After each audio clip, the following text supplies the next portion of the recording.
Good morning, everyone. Now we are going to discuss an important topic from chapter 2, acid bases and salts. Acid bases and salts के अपनी introduction अभी ले ली है. इन दोनों के बीच में डिफरेंस क्या होता है ये भी आप पढ़ चुके हैं. इंडिकेटर्स का कॉन्सेप्ट क्या है वो भी हम पढ़ चुके हैं. अब हम इसकी मेन रिएक्शन पे आते हैं कि एक्चुअली जब एसिड्स और बेस आपस में रिएक्ट करते हैं या फिर मेटल्स के साथ रिएक्ट करते हैं या नॉन मेटल के साथ रिएक्शन करते हैं तो क्या होता है.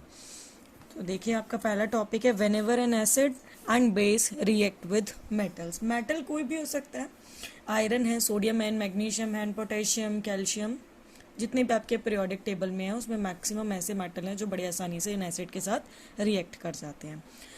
तो अब हमें ये देखना है कि एक्चुअल में इसके प्रोडक्ट बनते क्या हैं, क्वेश्चन किस तरीके से पूछे जाते हैं ये भी मैं आपको बताऊंगी. क्या क्या चीज़ें आपको याद रखने की हैं, क्या इंपॉर्टेंट टर्म्स हैं जिसको आपको आपके आंसर में मेंशन करना बहुत ज़रूरी है, ये भी हम डिस्कस करेंगे. सबसे पहले whenever an acid reacts with metal, अगर कोई एसिड मेटल के साथ रिएक्ट करता है तो बनता क्या है. तो आपका यहीं से क्वेश्चन अराइज शुरू हो जाता है कि whenever an acid, acid A stands for acid and metal M stands for metal, gives out, क्या बनाता है, इधर आ गया क्वेश्चन मार्क. इसका मतलब आपको यहाँ पे ये बताना है कि आपके जब भी एसिड और मेटल आपस में रिएक्ट करते हैं तो किस चीज़ की फॉर्मेशन होती है. तो नीचे आप रिएक्शन में देख सकते हो whenever an acid reacts with metal they form salt plus hydrogen gas, यानी कि सॉल्ट की फॉर्मेशन होती है, नमक बनता है और हाइड्रोजन गैस रिलीज होती है. देखिए अब एसिड क्या है, एसिड का एग्जांपल मैं ले लेती हूँ. मैंने एसिड का एग्जांपल लिया यहाँ पे HCl. HCl सबसे कॉमन एसिड है, हमें लेबोरेटरी में इजीली अवेलेबल होता है और मोर रिडली यही रिएक्ट कर पाता है, इसलिए हम HCl को लेते हैं. HCl की रिएक्शन मैंने कराई आपकी सोडियम के साथ, तो क्या बना देखो, H का positive, Cl negative, Na positive. Positive हमेशा नेगेटिव की ओर आकर्षित होता है, यानी ये पॉजिटिव इस नेगेटिव से जुड़ जाएगा और ये निकल जाएगा बाहर. तो हाइड्रोजन गैस यहाँ से निकल गई. हालांकि ये बैलेंस नहीं है reaction, but reaction must be balanced. आपको ये जितनी भी रिएक्शन लिखेंगे वो बैलेंस्ड होनी चाहिए. मान देखो मैं बैलेंसिंग भी बता देती हूँ. जैसे कि ये NaCl है, Na यहाँ पे अकेला है, यहाँ पे भी Na1 है, यहाँ Cl1 है, यहाँ पे भी Cl1 है, लेकिन हाइड्रोजन गैस यहाँ पे 2 है तो मुझे HCl के आगे 2 लगाना पड़ेगा. अब यहाँ से क्लोरीन 2 हो गए तो मैंने NaCl के आगे भी 2 लगा दिया और इसके सोडियम को बैलेंस करने के लिए मैंने यहाँ पे 2 लगा दिया, तो बैलेंस हो गई रिएक्शन. तो यहाँ से हमें पता क्या चल रहा है, अभी हम बैलेंसिंग को साइड में रख के ये देखते हैं कि प्रोडक्ट की फॉर्मेशन क्या हुई है. तो प्रोडक्ट बना है हमारा NaCl यानी सॉल्ट. जितने भी क्लोराइड, सल्फेट्स, कार्बोनेट्स होते हैं या फिर आपके ये क्लोराइड्स, फ्लोराइड्स होती है, ब्रोमाइड्स होते हैं, ये सभी सॉल्ट कहलाती हैं. NaCl टेबल सॉल्ट है जो हम घर में नमक इस्तेमाल करते हैं, उसका केमिकल फॉर्मूला है. साथ में हाइड्रोजन गैस रिलीज होगी. आप अगर ये इसके साइड में ऊपर की तरफ सिंबल है तो मैं आपको चैप्टर 1 में समझा चुकी हूँ कि अगर ऊपर की तरफ एरो है इसका मतलब गैस रिलीज हो रही है, अगर नीचे की तरफ एरो है इसका मतलब प्रेसिपिटेट की फॉर्मेशन हो रही है. सेकेंड रिएक्शन मैंने अब इसमें मेटल को चेंज कर दिया क्योंकि आप कहोगे सारी रिएक्शन सोडियम के साथ ही होती है, तो यहाँ पे मैंने मैग्नीशियम ले लिया. तो whenever HCl reacts with magnesium it will form MgCl2 plus hydrogen gas. तो आपको कुछ याद करने की जरूरत क्या है, सिर्फ सॉल्ट और हाइड्रोजन गैस बनेगा. सॉल्ट की फॉर्मेशन या फिर हाइड्रोजन गैस की फॉर्मेशन वो डिपेंड करती है आपके यहाँ पे रिएक्शन में कौन सा मेटल है. इतना तो आपको मालूम है कि हाइड्रोजन गैस रिलीज होगी ही होगी.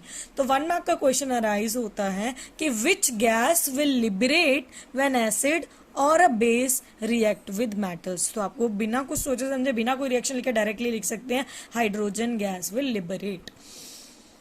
Instead of magnesium and sodium, if I take potassium, HCl plus potassium, potassium का सिंबल होता है K. अगर मैं पोटेशियम के साथ लेती हूँ तो ये बनता है KCl, पोटेशियम क्लोराइड प्लस में हाइड्रोजन गैस रिलीज हो रही है. ठीक है. अब यहाँ पर याद रखने वाली बात क्या है, नोट जो मोस्ट इंपॉर्टेंट नोट है यहाँ पर, कि हम जब एसिड की रिएक्शन दिखाते हैं तो हाइड्रोक्लोरिक, सल्फ्यूरिक एसिड बड़े इजीली रिएक्ट कर जाते हैं, लेकिन नाइट्रिक एसिड जिसको हम स्ट्रॉन्गेस्ट एसिड भी बोलते हैं, HNO3 ऐसा एसिड है जो रिएक्ट करके हाइड्रोजन गैस को कभी भी लिबरेट नहीं करता है. क्यों नहीं करता है, एक्चुअल में जब HNO3 रिएक्ट करता है तो एकदम से हाइड्रोजन गैस बनती तो है, लेकिन वो इंटरमीडिएट के फॉर्म में बनती है, वो ज़्यादा देर स्टेबल नहीं रह पाती और फटाफट ऑक्सीडाइज हो जाती है। और आप जानते हो ऑक्सीडाइज का मतलब होता है कि एडिशन ऑफ ऑक्सीजन, तो जल्दी से इसमें क्या जुड़ जाती है, ऑक्सीजन जुड़ जाती है हाइड्रोजन में, और पानी, इट फॉर्म्स वाटर, पानी बना लेता है, वाटर बना लेता है। तो हाइड्रोजन गैस लंबे समय तक यहाँ पे स्टेबल नहीं रह पाती है। That's why HNO3 act as an strong oxidizing agent. ये strong oxidizing agent का काम करता है और इसको क्या है, रिलीज होने नहीं देता है हाइड्रोजन गैस को। अब यही रिएक्शन जहाँ हमने एसिड के साथ पढ़ी, अब हम बेस के साथ पढ़ेंगे। देखो हम क्योंकि दोनों की बात कर रहे हैं, तो whenever a base reacts with metal तो क्या होगा, बिल्कुल सेम प्रोसीजर, सॉल्ट बनेगा, हाइड्रोजन गैस रिलीज होगी। तो आप बेस देख रहे हो, मैंने सोडियम हाइड्रोक्साइड लिया है, आप यहाँ पर पोटेशियम हाइड्रोक्साइड भी लिख सकते हैं, मैग्नीशियम हाइड्रोक्साइड भी लिख सकते हैं, कैल्शियम हाइड्रोक्साइड भी लिख सकते हैं, या जिसके भी साथ आप रिएक्शन कराना चाहते हैं वो लिख सकते हैं। साथ में मैंने मेटल लिखा है जिंक। सॉल्ट की फॉर्मेशन होनी है, जब भी कोई बेस मेटल के साथ रिएक्ट करता है फॉर्मेशन होती है एक सब्सटेंस की जो सॉल्ट ही है, साथ में हाइड्रोजन गैस रिलीज होती है। इस सॉल्ट का जो नाम है वो है सोडियम जिंकेट। इसी तरीके से मैंने NOH की लिया, मेटल चेंज कर दिया एल्यूमिनियम के साथ, तो यहाँ पे बना NaAlO2, that is sodium aluminate, plus में हाइड्रोजन गैस रिलीज होगी। अब इसमें जो इम्पोर्टेंट पॉइंट है जो आपको रिमेंबर रखना है कि क्या है उसमें मेन पॉइंट, कि सभी मेटल के साथ बेस की रिएक्शन पॉसिबल नहीं है। फ्यू मेटल्स ही हैं जो इसकी रिएक्शन दिखा सकते हैं, सभी नहीं दिखा सकते, इसलिए जो मेन हम दिखाते हैं वो जिंक और एल्यूमिनियम के साथ ही दिखाते हैं।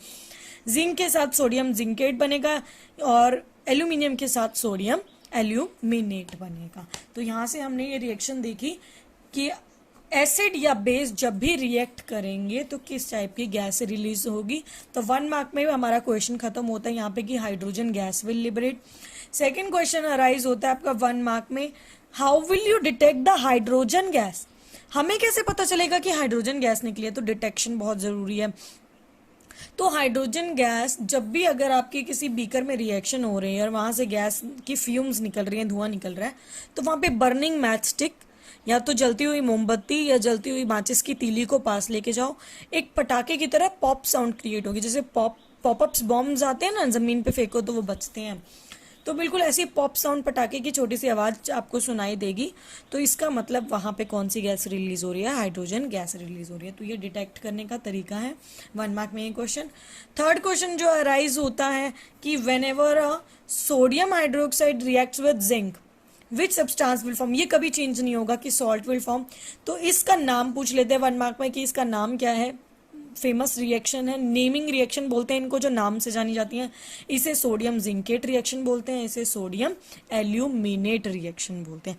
हाइड्रोजन गैस लिबरेट होती है। 1 मार्क में एक और क्वेश्चन अराइज होता है कि एरो ऊपर की तरफ क्या इंडिकेट कर रहा है, तो आप बताएंगे it indicates the liberation of या रिलीजिंग ऑफ हाइड्रोजन गैस।